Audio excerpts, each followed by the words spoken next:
Hello, my name is Evie and today I'm going to show you how to create these amazing brows using my favorite benefit combo. So if you want to learn, stay tuned.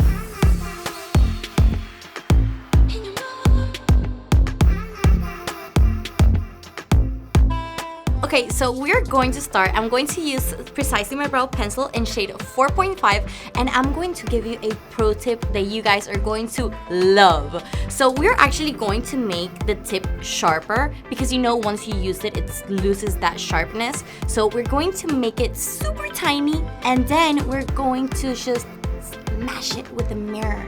Don't worry, you're not gonna break it. So this will actually make it so sharp, perfect for those hair strokes. Okay, so I'm gonna first start by brushing the hairs up and sideways. And for this part, I'm not going to use the tip, I'm going to use the side. And I'm going to go very light hand from the beginning, just outlining the bottom with a very light hand.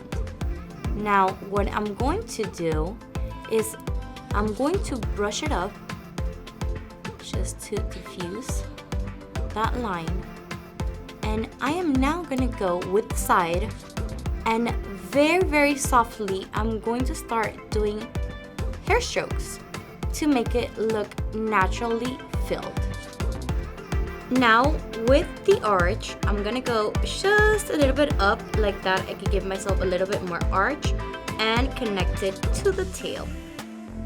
Now I'm gonna go with Gimme Brow Plus. This is a volumizing fiber gel. I'm gonna go with shade number 4. It's a little bit lighter than my hair color, but I like how it gives me a very good dimension.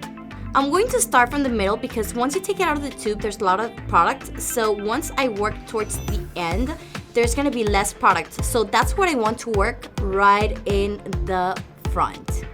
I'm gonna go now with 24-hour brow setter to make sure those hairs stay in place, not only for 1, not 2, but 24 hours. I'm going to work the front and then from the middle towards the tail. And this is how we create the Bene Glam brow. I hope you guys liked it as much as I did. Make sure to like, comment, and subscribe and follow me on my social channels. See you very soon.